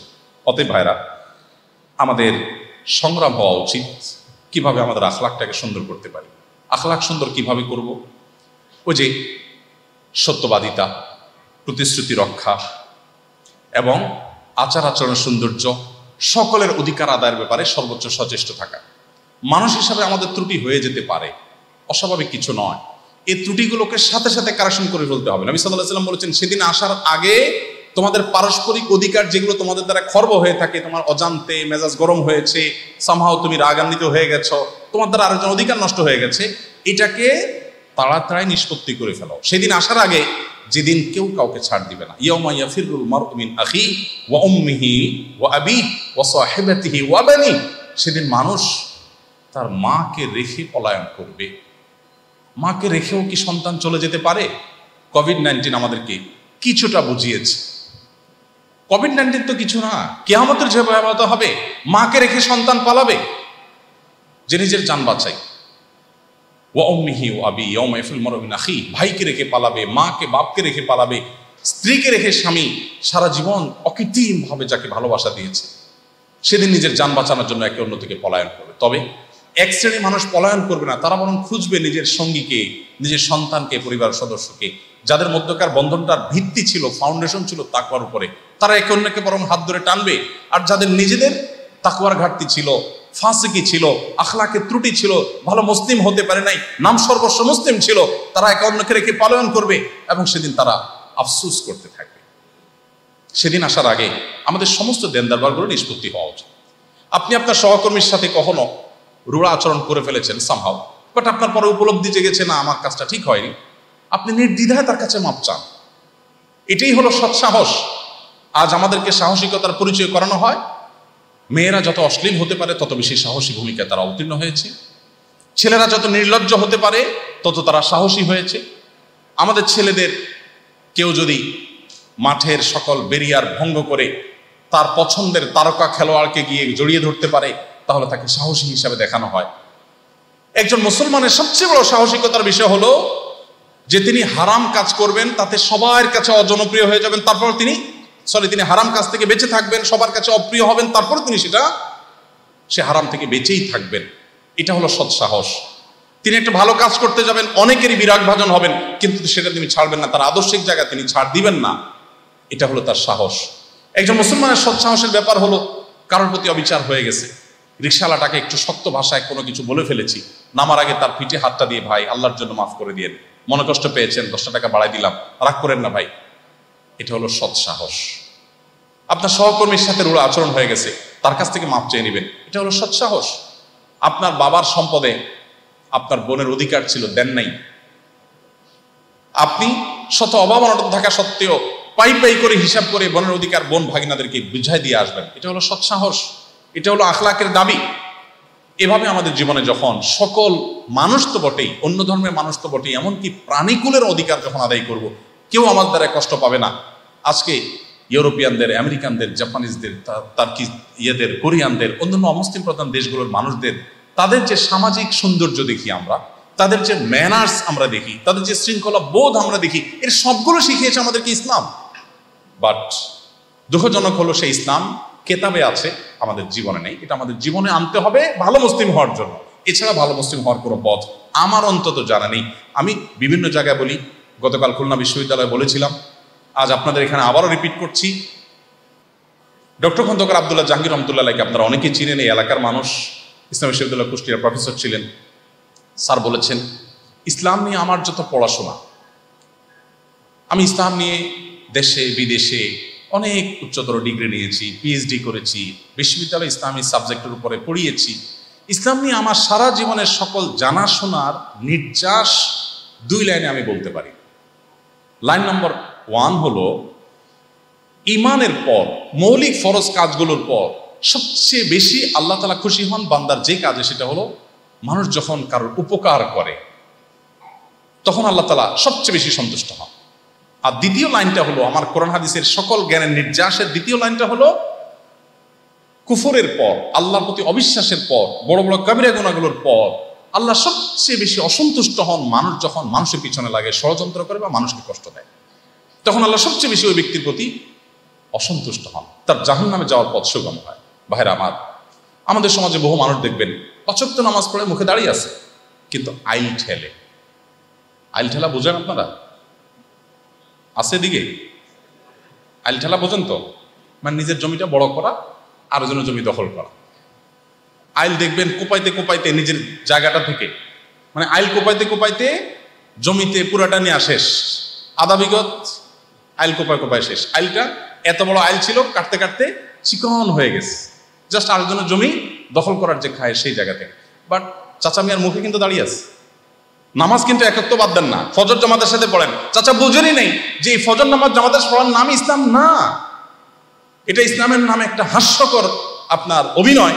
আপনি আইল ঠেলছেন, আরেকজন অধিকার নষ্ট করছেন, আবার এদিকে আপনি নিজেকে ইবাদত গুজার মনে করছেন। ডেফিনেটলি আপনার নামাজ আপনি পড়বেন, কিন্তু ওই নামাজে শুধুমাত্র আপনাকে মুক্তি দিবে না, আপনার নামাজ আপনাকে জান্নাতে নিতে পারে না। পৃথিবীর কোনো আলেম বলতে পারবে না, কোনো আলেম কোরআন হাদিসের আলোকে এটা প্রমাণ করতে পারবে না যে আপনার ওই নামাজ আপনাকে জান্নাতে নিতে পারবে, আপনাকে ভালো মুসলমানের খাতায় নাম লেখাতে পারবে, যে নামাজের পাশাপাশি আপনি আইল ঠেলাঠেলি করছেন।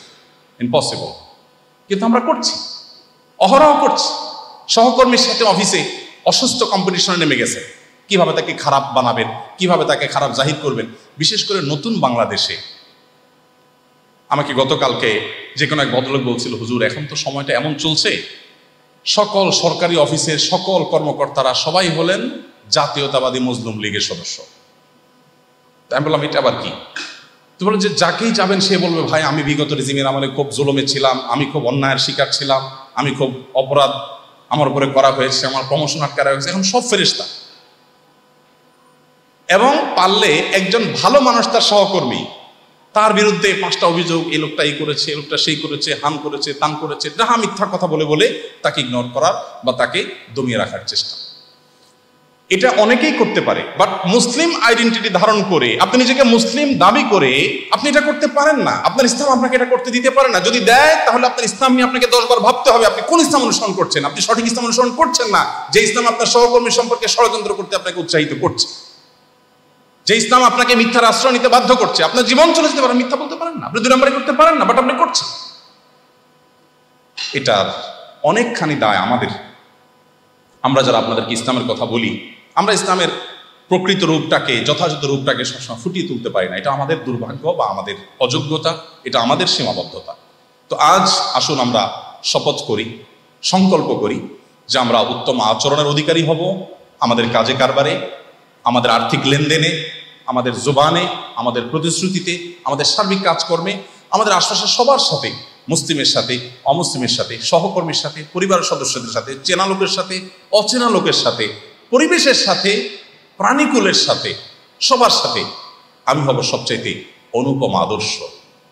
আমার আচরণ দেখে আমার আইডেন্টিটি প্রকাশ পাবে, এটা একজন মুসলিম ছাড়া অন্য কিছু হতে পারে না, একজন মুসলিম ছাড়া এতটা সিরিয়াস হতে পারে না।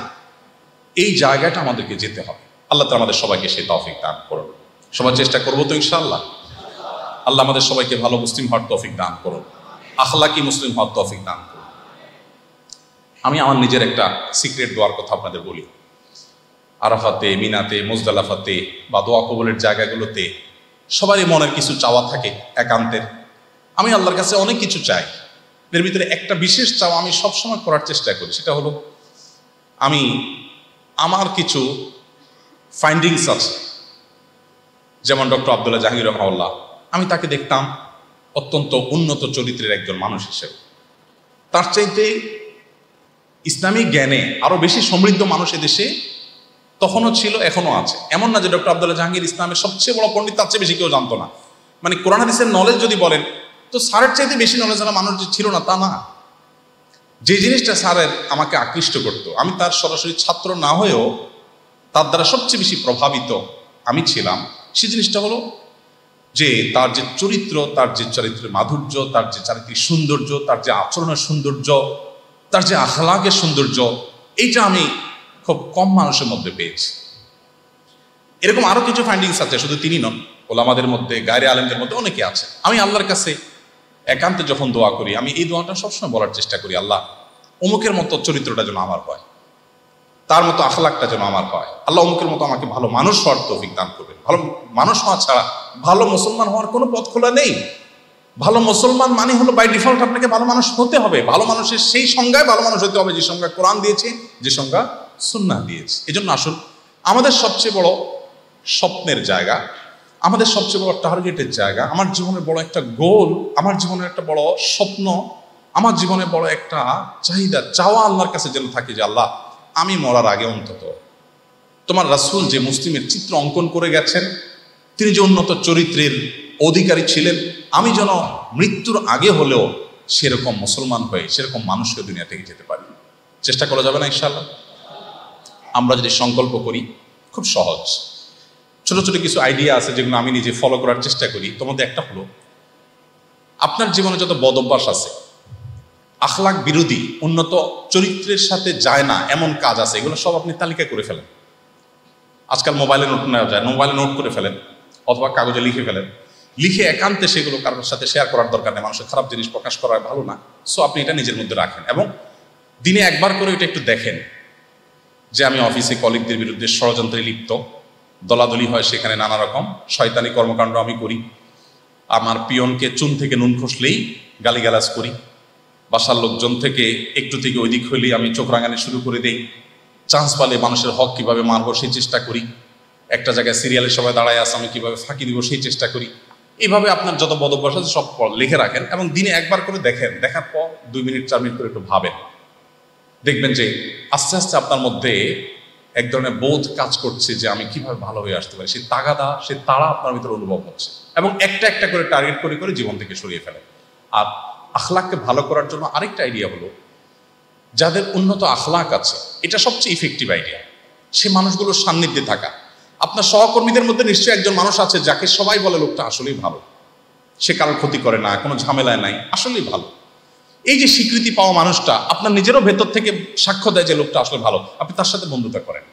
আপনার পারিবারিক সম্পর্ক এমন একটা ফ্যামিলির সাথে গড়েন যে ফ্যামিলির সাথে গড়লে আপনার ছেলে মেয়েরা ভালো কিছু দেখবে, শিখবে, ম্যানার্স শিখবে, আখলাক শিখবে, উত্তম আচরণ শিখবে, মানুষ অধিকার করে সচেতন থাকা শিখবে। আপনি তাদের সাথে সম্পর্ক করেন, যেটাকে বলা হয় সান্নিধ্যের সৌরভ, সোহবত। আল্লাহ বলেছেন ইয়া আইয়ুহাল্লাযীনা আমানুত্তাকুল্লাহ ওয়া কুনু মা'আস সাদিকিন, হে ঈমানদারগণ তোমরা তাকওয়া অবলম্বন করো এবং সত্যবাদীদের সাথে থাকো। তো সত্যবাদীদের সাথে থাকার মানে হলো যে আপনি এই ভালো মানুষদের সাথে থেকে তাদের মতো হওয়ার চেষ্টা করবেন। এটা ভালো হওয়ার সবচেয়ে শর্টকাট ওয়ে। যদি কেউ ভালো হতে চান, অনেক বেশি জ্ঞান অর্জন করে ভালো হয়ে যাবেন না, এটা তার জন্য সবচেয়ে প্রপার ওয়ে না। ভালো হওয়ার সবচেয়ে প্রপার ওয়ে হলো ভালো মানুষের সান্নিধ্য, সংস্রব, তার সাথে উঠা বসা যত বেশি করবেন তার ভেতরকার জিনিসগুলো আপনার মধ্যে আসতে থাকবে ইনশাআল্লাহ। সেই সাথে একটি দোয়া আছে বিশেষ করে আচরণ সুন্দর করবার জন্য। নবী সাল্লাল্লাহু আলাইহি সাল্লামের দোয়ার ভান্ডারে নাই কি দেখেন, তিনি দোয়া করতেন আল্লাহুম্মা হদিনি লি আহসানিল আখলাক, আল্লাহ আমাকে উত্তম আখলাকের পথ আপনি দেখান, উত্তম আখলাকের পথে আপনি আমাকে চালান। ফাইন্নাহু লা ইয়াহদি লি আহসানিহা ইল্লা আন্ত, কারণ উত্তম আখলাকের পথে আপনি ছাড়া কেউ পরিচালিত করতে পারবে না। ওয়াসরিফ আন্নি সাইয়্যাহা, আল্লাহ আমাকে খারাপ আখলাক, দুশ্চরিত্র, খারাপ গুণ, খারাপ আচরণ এখান থেকে আপনি আমাকে বিরত রাখুন, বাঁচিয়ে রাখুন। ফাইন্নাহু লা ওয়ালা ইয়াসরিফু আনহা আন সাইয়্যাহা ইল্লা আন্ত ওয়ালা ইয়াসরিফু আন সাইয়্যাহা ইল্লা আন্ত, আর খারাপ আচরণ থেকে আপনি ছাড়া কেউ বাঁচাতে পারবে না। আল্লাহর কাছে নিজেকে ন্যস্ত করা, তার নিজের চেষ্টা নিজে করা, পাশাপাশি আল্লাহর কাছে নিজেকে ন্যস্ত করা। তাহলে ত্রিমুখী প্রচেষ্টা হলো। আবারও বলছি, নাম্বার 1, নিজের বদভ্যাসগুলোকে তালিকা করে একটু বসা, ভাবা, চিন্তা করা যে কিভাবে আমি ভালো মানুষ হতে পারি, কিভাবে এই দুশ্চরিত্র থেকে আমি বেরিয়ে আসতে পারি, কিভাবে আদর্শ মানুষ হতে পারি। আমি আদর্শ মানুষ হলে আমার স্ত্রী, আমার পরিবার, আমার সহকর্মী, আমার আশেপাশের লোকজন, চেনা অচেনা লোকজন, প্রত্যেকটা মানুষ আমার ভালো আচরণের সৌরভ পেয়ে সাক্ষ্য দিতে বাধ্য হবে যে লোকটা ভালো। নবী সাল্লাল্লাহু আলাইহি সাল্লাম বলেছেন খায়রুকুম লিসাহিবিহি, তোমাদের ভিতরে সবচেয়ে ভালো মানুষ কে? যে ব্যক্তির সহচর, সঙ্গী, আশেপাশের লোকজনরা সাক্ষ্য দেয় যে লোকটা আসলে অমায়িক ভালো মানুষ। আপনার একান্ত কাছের বন্ধু বান্ধব যাদের সাথে আপনি সবসময় আড্ডা মারেন, এরাও কিন্তু একজনের সম্পর্কে বা দুজন সম্পর্কে বা বন্ধুদের কারো কারো সম্পর্কে তারাও কিন্তু কমেন্ট করে যে ও আসলে মানুষটা ভালো, ও আসলে কোনো ঝামেলা নাই, ও আসলে কোনো খারাপ কাজে নাই, ও আসলে 2 নম্বরই কোনো কাজে নাই। এই যে সাক্ষ্যটা, এই সাক্ষ্যটা কিন্তু অনেক ইম্পর্টেন্ট। নবী সাল্লাল্লাহু আলাইহি ওয়াসাল্লাম বলেছেন যে ব্যক্তি তার নিজের পরিসরের মধ্যে সবার কাছে ভালো হিসাবে নিজেকে এস্টাবলিশ করতে পেরেছে তার কর্ম দ্বারা, তার আচরণ দ্বারা, সে আসলেই ভালো। তাহলে এই জন্য আপনার ভালো হওয়ার জন্য নিজের খারাপ চরিত্রগুলো একটা একটা করে তালিকা করে সেগুলো দূর করার চেষ্টা করা, পাশাপাশি ভালো হওয়ার জন্য দ্বিতীয় যে কাজটা করতে হবে তা হলো ভালো মানুষদের সান্নিধ্য এর সৌরভ নিতে হবে। তৃতীয়ত হলো আল্লাহর কাছে দোয়া করতে হবে। এই ত্রিমুখী প্রচেষ্টা, দোয়াটা সাধারণভাবে হতে পারে, আর যদি হাদিসের যে স্পেসিফিক মাসনুন দোয়া আছে সেটা করতে চান, আল্লাহুম্মা হদিনি লি আহসানিল আখলাক ওয়া লা ইয়াহদি লি আহসানিহা ইল্লা আন্ত ওয়াসরিফ আন্নি সাইয়্যাহা ওয়ালা ইয়াসরিফ আন্নি সাইয়্যাহা ইল্লা আন্ত। আল্লাহ উত্তম আচরণের পথে আমাকে আপনি পরিচালিত করুন। প্রিয় ভাইয়েরা আমার, আমাদের নবী করিম সাল্লাল্লাহু আলাইহি ওয়াসাল্লামের যে আচরণের সৌন্দর্য ছিল, তার যে আখলাকের সৌন্দর্য ছিল, সে সম্পর্কে দীর্ঘ আলোচনা করে আসলে শেষ করা যাবে না। আমার সময় অনেক আগে শেষ হয়ে গেছে। আমি নবী সাল্লাল্লাহু আলাইহি ওয়াসাল্লামের উত্তম আচরণের যে উদাহরণ, সেটাতে এখনো প্রবেশই করতে পারিনি। তো আজকে আর সে বিষয়ে আমি কথা বলতে চাই না। নবী সাল্লাল্লাহু আলাইহি ওয়াসাল্লামের উত্তম আচরণের যে দৃষ্টান্ত আছে, আমি প্ল্যান করেছিলাম যে 100টি উত্তম আচরণের দৃষ্টান্ত শুধুমাত্র পয়েন্ট বাই পয়েন্ট বলে চলে যাব, যেটা শুনে আমাদের হয়তো বিবেক খুলতে সহযোগিতা হতো, আমাদের হয়তো উত্তম আখলাকের দৃষ্টান্তটা বুঝতে সহজ হতো। বাট নবী সাল্লাল্লাহু আলাইহি ওয়াসাল্লামের সিরাত যদি আপনি পাঠ করেন, আমি আজকে অনুরোধ করব, সিরাত এটা একদিনের একটা অনুষ্ঠান থেকে আসলে রপ্ত করা যায় না। নবীজি সাল্লাল্লাহু আলাইহি ওয়াসাল্লামের পুরো জীবনের শুরু থেকে শেষ পর্যন্ত জীবনে একটি বার হলেও পড়ে শেষ করবেন। এটা একটা মেডিকেল কলেজ, আমি চট্টগ্রাম মেডিকেল কলেজের প্রোগ্রাম ছিল গত সপ্তাহে, সেখানে আমি বলেছি সবাইকে, আজকে আপনাদেরকেও বলছি যে আপনারা সবাই জীবনে একবার হলেও দেরি না করে সম্ভব হলে আজকেই শুরু করে দিন, কয়েকটা সিরাত গ্রন্থ, সম্ভব হলে 3টা সিরাত গ্রন্থ পড়বেন কমপক্ষে জীবনে। 3টা না পারেন, একেবারে কমের পক্ষে একটা সিরাতের বই শুরু থেকে শেষ পর্যন্ত পড়ে শেষ করেন। আমার বিশ্বাস এই বই পড়ে যদি আপনি শেষ করেন ভালো করে, আপনার ঈমানের মিটার অনেক দূর বেড়ে যাবে ইনশাআল্লাহ। আপনার ঈমানকে আল্লাহ তাআলা অনেক বৃদ্ধি করে দিবেন। কারণ নবী সাল্লাল্লাহু আলাইহি ওয়াসাল্লামের সান্নিধ্য তো আমরা এখন পাবো না। তার সিরাত যখন পড়বেন, আপনার কাছে মনে হবে আপনি তার সাথে আছেন, তার সঙ্গে আছেন, তার সামনে আছেন। সে ফিলটা হবে, তার জীবনের সৌন্দর্যগুলো আপনার সামনে ফুটে উঠবে। মানুষ অনুকরণ প্রিয় সৃষ্টি। পৃথিবীতে কোনো মানুষ অনুকরণ প্রিয় ছাড়া হয় না নর্মালি। প্রত্যেকটা মানুষই বাইবন সে কারো না কারোর অনুকরণ করে, কারো না কারোর দ্বারা সে প্রভাবিত হয়ে যায়।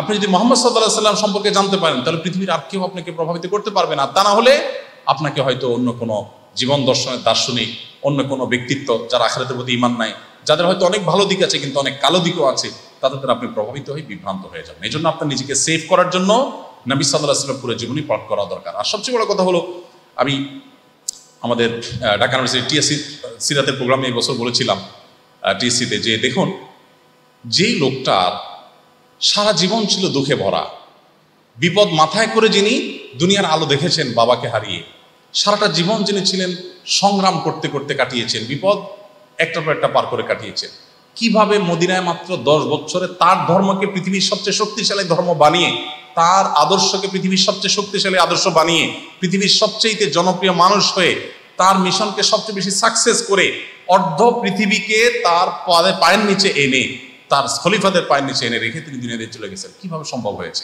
এত বাধার পরে তো বেঁচে থাকাই স্বপ্ন, সেখানে এত বড় সাকসেস কিভাবে হয়েছে? একজন মুসলিম তো বটে, অমুসলিম হিসেবেও আপনার এই কৌতূহলী জায়গা থেকে, সন্তানের দৃষ্টির জায়গা থেকে আপনার এটা পড়া উচিত, তাকে জানা উচিত কি ছিল তার জীবনীতে। তো আমার বিশ্বাস সেটি আমাদেরকে সাহায্য করবে তার আখলাকের অধিকারী হওয়ার জন্য। তার যে বিনয় ছিল, নবী সাল্লাল্লাহু আলাইহি ওয়াসাল্লাম যখন তার সাহাবীদের মধ্যে বসে থাকতেন মসজিদে, তাকে চেনা যেত না। আপনি চিন্তা করেন, একজন মানুষ কিভাবে বসে থাকলে তাকে চেনা যেত না। নবী করিম সাল্লাল্লাহু আলাইহি ওয়াসাল্লাম যখন মসজিদে নববীতে সাহাবীদের সাথে বসে থাকতেন, বাহির থেকে আসা আগন্তুক যারা, তারা জিজ্ঞেস করতে হতো, মান ফিকুম মুহাম্মদ, তোমাদের মধ্যে মুহাম্মদ লোক কে? জেনেছেন মুহাম্মদ নামে একজন মানুষ, তিনি আল্লাহর নবী, আল্লাহর রাসূল, তিনি এই গুণের অধিকারী, তার সাথে দেখা করার জন্য এসেছেন, দূত হয়ে এসেছেন কোন রাজা বাদশার পক্ষ থেকে। বাট মসজিদে ঢুকে সাহাবীদের সাথে তিনি যখন বসে থাকতেন, তার বসাটা এতটা বিনয়ী বসা ছিল, মানুষের সাথে এতটা মিশে যেতেন যে তাকে আলাদা করে চেনা যেত না। আমি সবসময় বলি যে আজ যদি কোনো নেতা হয়, বড় কোনো নেতা, বিশেষ করে এখন তো ধরেন গত লম্বা একটা সময় ধরে আমরা প্রচুর পরিমাণ সহসভাপতির প্রোডাকশন দেখেছি। প্রতিটা এলাকায় প্রচুর সহসভাপতি ছিল না? রাস্তায় ঘাটে উলিতে গলিতে শুধু সহসভাপতি আর সহসভাপতি। তো এইরকম একটা সময় সভাপতি বাদ দেন, শুধু আপনি সহসভাপতির কথা যদি বলেন, রাস্তার সহসভাপতি সব কিছু কর্মী নিয়ে হাঁটছেন, আলাদা করে জিজ্ঞেস করতে হবে যে নেতাকে আর কর্মীকে জিজ্ঞেস করা লাগবে? তার পাঞ্জাবি যে কড়কড়া ভাব, তার যে হাঁটার স্টাইল, তার যে মুড, তার যে বডি ল্যাঙ্গুয়েজ, তিনি যখন বসে থাকবেন, নেতা সাহেবকে এটাকে জিজ্ঞেস করার দরকার হবে? মুড মাঠ দেখেই বোঝা যাবে। কিন্তু নবী করিম সাল্লাল্লাহু আলাইহি ওয়াসাল্লাম এমন মানুষ ছিলেন যে সাহাবীদের মধ্যে যখন বসে থাকতেন, বাহির থেকে আসা মানুষ তাকে চিনতে পারতো না, অচেনা মানুষের জিজ্ঞেস করতে হতো মুহাম্মদ কে। কতটা বিনয়ী ছিলেন, কতটা মিশে যেতেন। আমাদের অনেকে আছেন ভালো গাড়িতে চড়ে, খারাপ গাড়িতে চড়তে বা পাবলিক পরিবহনে চড়তে তার ইজ্জতে লাগে। নবী করিম সাল্লাল্লাহু আলাইহি ওয়াসাল্লাম ঘোড়ায় চড়তেন, উঠে চড়তেন, আবার গাধায়ও চড়তেন। গাধা চড়া মানে বুঝেন, উঠে চড়া মানে হলো বিএমডব্লিউতে চড়া, ঘোড়া চড়া মানে হলো ল্যান্ড ক্রুজারে চড়া, আর গাধা চড়া মানে হলো ভ্যান গাড়িতে শেয়ারে যাওয়া। নবী করিম সাল্লাল্লাহু আলাইহি সাল্লাম তিনটাই করতে পারতেন, তার কোনো অসুবিধা হতো না। বেলাল রাদিয়াল্লাহু তাআলার মতো সাহাবী, যিনি বাহির থেকে আসছেন, আরবের মানুষ না, যিনি কৃতদাস ছিলেন, যে যার গায়ের রং ছিল কুচকুচে কালো, নিগ্রো, এতগুলো পয়েন্ট যেগুলো একটার কারণে আরবরা দূর দূর করতো, সেই মানুষটাকে নবী সাল্লাল্লাহু আলাইহি সাল্লাম তার সবচেয়ে কাছে জায়গা দিয়েছেন, মুয়াজ্জিন হিসেবে নিয়োগ দিয়েছেন। তার কার প্রতি কোনো ভেদাভেদ ছিল না। তার পাশে যেরকম আবু বকর ওমরের মতো সম্ভ্রান্ত মানুষরা ছিলেন, একই সাথে তার সাথে বেলাল, আম্মার, সালমান, সোহেব, এই সমস্ত অসহায় গরিব সাহাবীরাও তার কাছে জায়গা পেত, কোনো ভেদাভেদ ছিল না। আজ পৃথিবীর সবচেয়ে বেশি প্রয়োজন মুহাম্মদ সাল্লাল্লাহু আলাইহি সাল্লামকে পুনর্পাঠ করা। পৃথিবীতে যদি শান্তি ফিরিয়ে আনতে হয়, পৃথিবীতে যদি প্রকৃত শান্তির বাতাস সুবাতাস ছড়াক আমরা চাই, তাহলে আমাদেরকে আবারও মুহাম্মদ সাল্লাল্লাহু আলাইহি সাল্লামকে পুনর্পাঠ করতে হবে এবং অ্যাজ এ মুসলিম তার আখলাককে আমাদের ধারণ করতে হবে। তিনি কখনো কটু কথা বলেছেন, তার জীবনে কি একটা কটু শব্দ বের করতে পারবে না যে তিনি কখনো কটু কথা বলেছেন। এত কষ্ট মক্কার মুশরিকরা দিয়েছে, এত যাতনা দিয়েছে, এত নির্যাতন করেছে, এত জুলুম করেছে, একটি বারের জন্য একটা খারাপ শব্দ তার মুখ দিয়ে কোনোদিন কেউ শুনে নাই। লাম ইয়াকুন নবী সাল্লাল্লাহু আলাইহি ওয়াসাল্লাম লাআনান ওয়ালা তাআনান। নবী সাল্লাল্লাহু আলাইহি ওয়াসাল্লাম কখনো অভিশাপকারী ছিলেন না, গালিগালাজকারী ছিলেন না, কখনো নিচু কথা বলতেন না। এখন তো দেখবেন অনেকে ইসলামের নামে ফেসবুকে এক হুজুরের অনুসারী আরেক হুজুরের বিরুদ্ধে বিসমিল্লাহ বলে গালিগালাজ শুরু করে, আল্লাহর নাম নিয়ে শুরু করে গালিগালাজ, মনে করেন ইসলাম প্রচারের কাজ করছে। এক দলের লোক আরেক দলের বিরুদ্ধে নামছেন, এক হুজুরের ভক্ত আরেক হুজুরের 14 গোষ্ঠী উদ্ধার করতে নেমেছে। আল্লাহ তাআলা আমাদেরকে ভালো মানুষ, ভালো মুসলমান হওয়ার তৌফিক দান করুন। নবী সাল্লাল্লাহু আলাইহি ওয়াসাল্লামের যে আখলাক ছিল, সে আখলাকে নববীর ধারক বাহক হওয়ার তৌফিক আল্লাহ তাআলা আমাদেরকে দান করুন। আমি আপনাদের কাছে অন্তরস্থল থেকে আকুতি জানাই যে আপনারা আপনাদের দোয়াগুলোতে আমার জন্য দোয়া করবেন, যে আল্লাহ তাআলা আমাকে যেন আমার আখলাকটাই যেন সুন্দর করে দেন, সংশোধন করে দেন, আমার আখলাকের সৌরভ দ্বারা যেন অন্য ধর্মাবলম্বীকে আমি ইসলামের প্রতি আহ্বান করতে পারি। আপনাদের জন্য আমার দোয়া থাকলো, সেই সাথে আপনাদের প্রতি আমার উদাত্ত আহ্বান থাকলো, আসুন সবাই আমরা আখলাকে নববী দ্বারা নিজেদেরকে সজ্জিত করি, নিজেদেরকে সাজাই এবং আখলাকে নববী দ্বারায় নিজেদেরকে পরিপূর্ণরূপে গড়ে তুলি। আল্লাহ তাআলা আমাদের সবাইকে সেই তৌফিক দান করুন। জাযাকুমুল্লাহু খাইরা। আসসালামু আলাইকুম ওয়া রাহমাতুল্লাহি ওয়া বারাকাতুহু।